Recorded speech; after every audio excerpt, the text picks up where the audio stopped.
नमस्कार, मेरा नाम है किसलय और आप देख रहे हैं एबीपी लाइव का डिजिटल बुलेटिन, जिसमें कि दिन भर की बड़ी खबरों से हम आपको करवाते हैं अपडेट। तो आज के बुलेटिन में बात होगी एक खास स्टोरी पर। युवा बेरोजगार हैं और सरकार उन पर लाठी बरसा रही है और यही काला व्यापार भी आजकल चल रहा है। इसके बाद बात करेंगे मदनी के बयान पर, क्या इस्लाम की धरती है भारत। इसके साथ ही त्रिपुरा में मोदी की हुंकार और भारतीय शेर के सामने कैसे कंगारू हो गए ढेर, इस पर भी होगी बातचीत।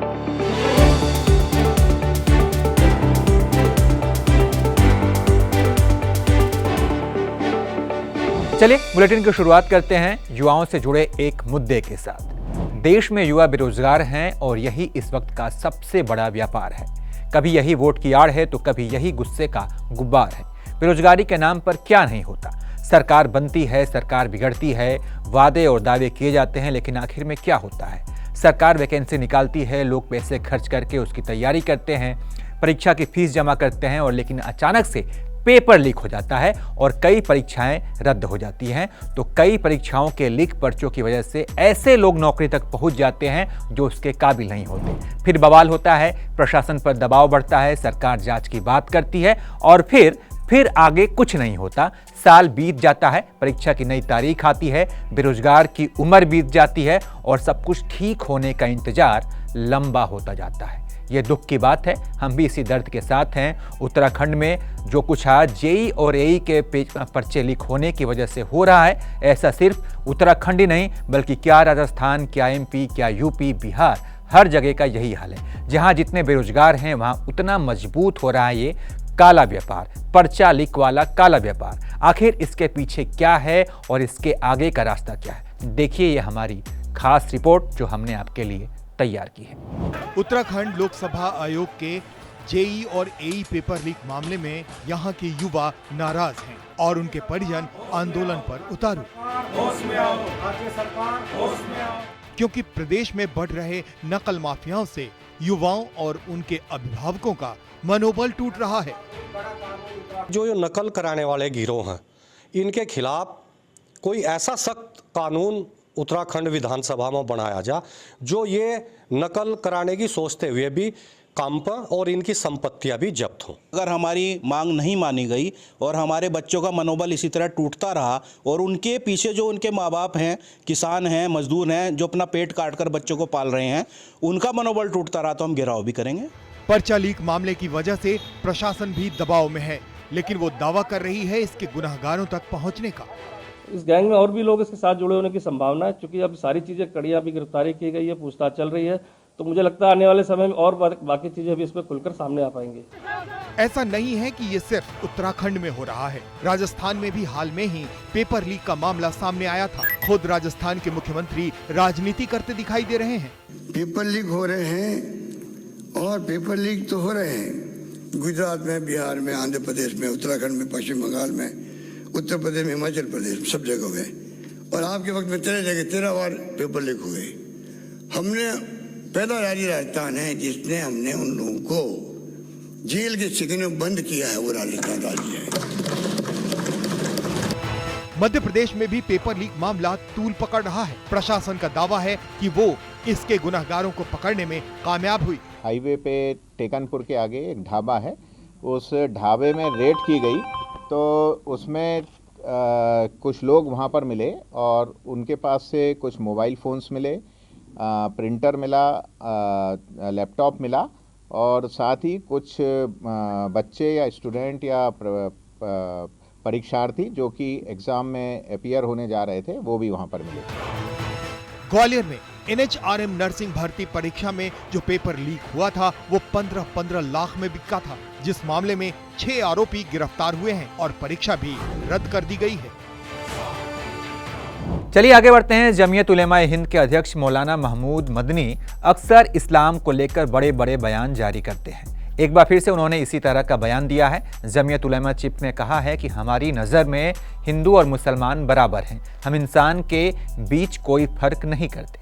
मदनी जहां एक तरफ कुछ अच्छी बातें कर रहे थे तो वहीं दूसरी तरफ कुछ ऐसे भी बयान दे रहे थे जो कतई ठीक नहीं है, उनके बयान के ठीक उलट जा रहे थे। अपने ही दिए हुए अच्छे बयान के ठीक उलट कुछ अलग बयान दे रहे थे। मदनी एक तरफ नफरत मिटाने की बात कर रहे थे, वहीं दूसरी तरफ वो भारत को इस्लाम की धरती बता रहे थे। मदनी का यह पूरा बयान सुनो। भारत हमारा वतन है, जितना ये वतन नरेंद्र मोदी और मोहन भागवत का है उतना ही ये वतन महमूद का भी है।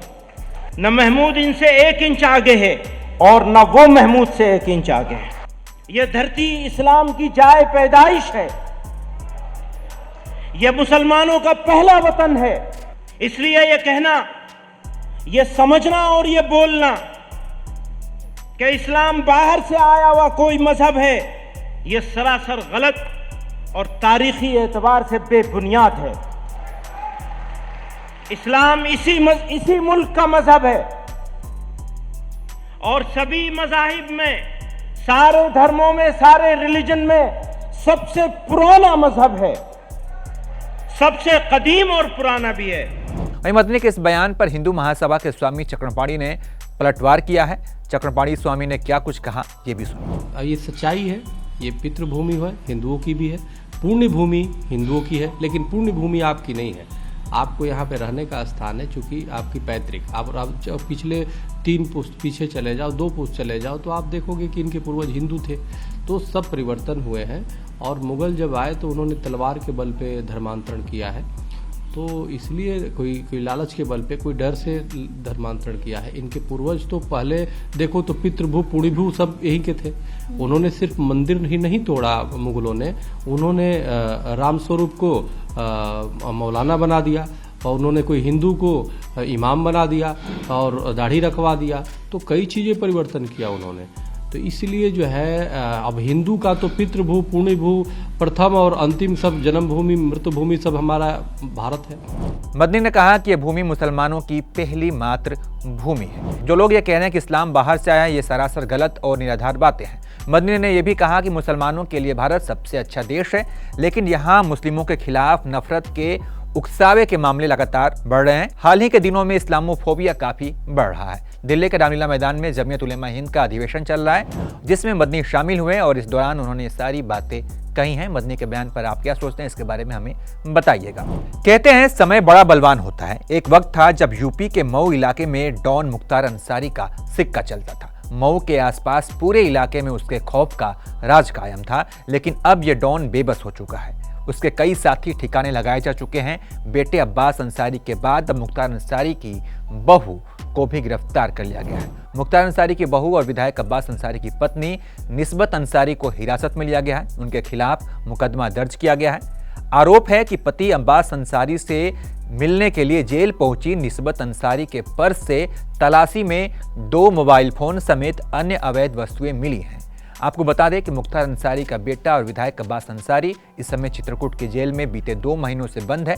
मिली जानकारी के मुताबिक मुख्तार अंसारी की बहू निस्बत अंसारी अपने पति अब्बास अंसारी से मिलने के लिए जेल पहुंची थी। बताया जा रहा है कि डिप्टी जेलर के कमरे में अब्बास और निस्बत की मुलाकात हो रही थी।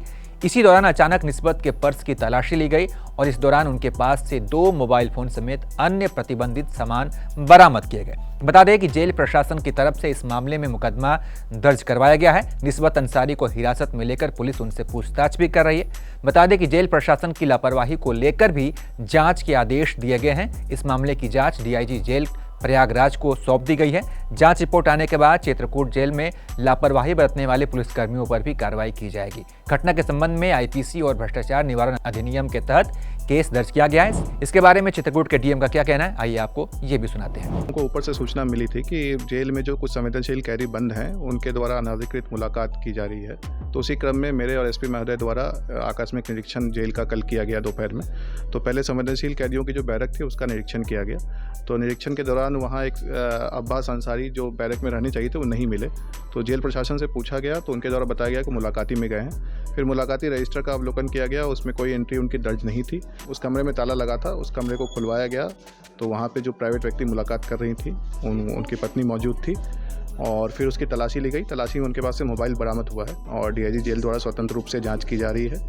और जो भी इसमें सुसंगत धाराओं पे पुलिस ने मुकदमा दर्ज किया उस पर कार्रवाई की। तो अब्बास अंसारी की पत्नी पुलिस की हिरासत में है, जांच जारी है और इसमें क्या कुछ निकल कर सामने आता है ये तो देर सवेर आप सबके सामने आ भी जाएगा। चलिए आगे बढ़ते हैं। त्रिपुरा विधानसभा चुनाव के मद्देनजर पीएम मोदी ने शनिवार को अंबासा में बीजेपी की विजय संकल्प रैली को संबोधित किया। पीएम मोदी ने लेफ्ट और कांग्रेस पर विश्वासघात करने का आरोप लगाया और कहा कि उन्होंने 5 साल पहले राज्य को HIRA हीरा बनाने का वादा किया था, उस पर काम किया था। बता दें कि हीरा का मतलब क्या है। हीरा का मतलब H का मतलब हाईवे, I का मतलब इंटरनेट, R से रेलवे और A से एयरवेज की कनेक्टिविटी से है।